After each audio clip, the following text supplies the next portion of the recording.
What's going on everyone? In this video I will show you how to fix voicemail notification not working in Galaxy A56. So let's start the video. First of all, restart your device. For restart your device, press and hold power button and then click on restart.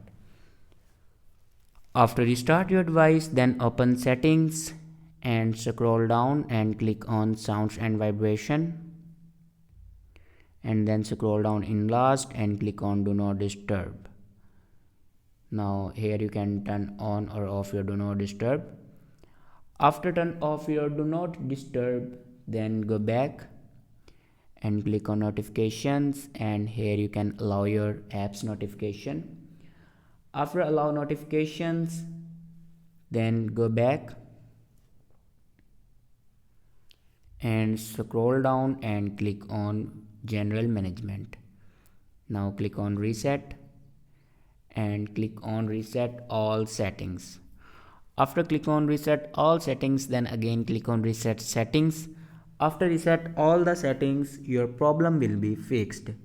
I hope this video is helpful for you. Thanks for watching.